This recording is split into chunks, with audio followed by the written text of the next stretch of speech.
My name is Susan Kacvinsky, and I'm an English teacher at Cinematic Arts and Engineering High School in LA Unified. Primarily thought of myself as a writer. I didn't want to be a teacher.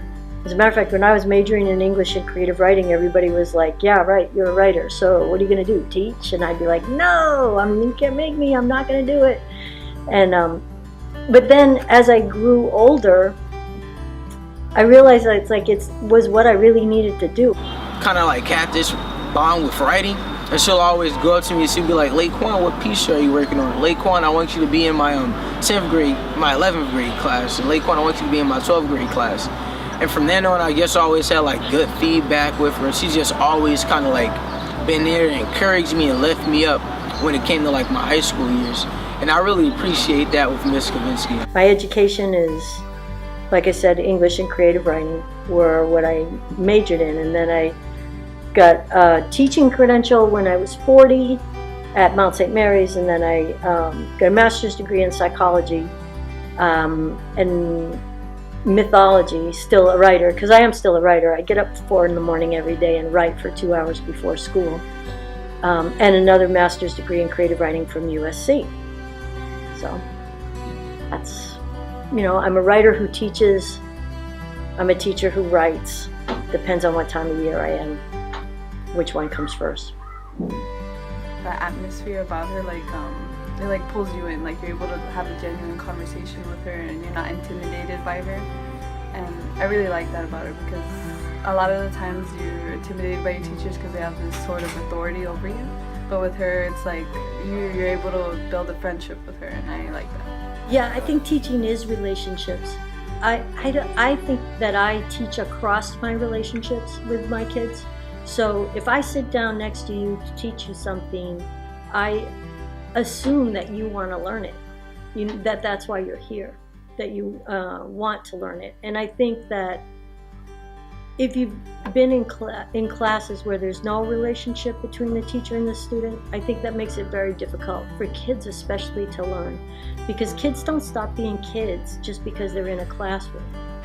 She fights for what she believes in. She will fight for it if something's wrong or if something's right. And let's say if my sweater, this color shirt is black, but to her it's white, she'll fight till the end to convince you that this shirt is white, which is what I love about Miss K.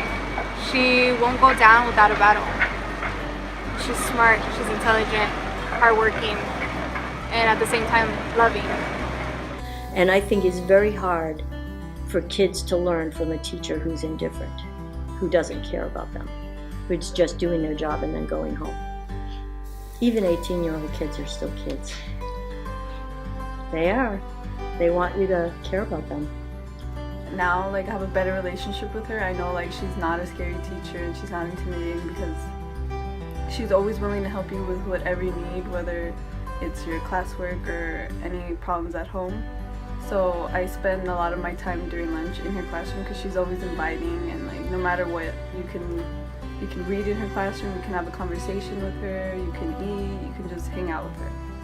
I feel really strongly that my students are my teachers as much as I'm their teachers. So my students teach me lots of things. Most of them are about myself. The limits of my patience, for example, things like that. My issues of control and how rigid I am or not. My kids teach me so much about what matters and what doesn't matter. So almost everybody in education is always saying it's all for the children, it's all, we do this for the children. And in my experience, that's very hard to come by. But if you really do show up for the children, they show up for you. It's fun. Each year, each group of kids has their own personality and their own way of being a class. It's like there's a stew that comes together over the course of the year, and something really wonderful comes out of it every year, but every year it's something different. When you start out, it's kind of like a job or a role, and then after a while it stops being about that and it starts being about the kids, about helping people get into college, about teaching people how to read, write, and think so that they can hold their heads up wherever they go from here. And to me, that's a form of love. That I would love my kids as much as my own. This is tedious. I didn't expect that. But it's true. I think how good a teacher you are is in direct measure to how much you love the kids. And there's lots of different ways to express that love. It can be expressed by being very strict. It can be expressed by being very nurturing.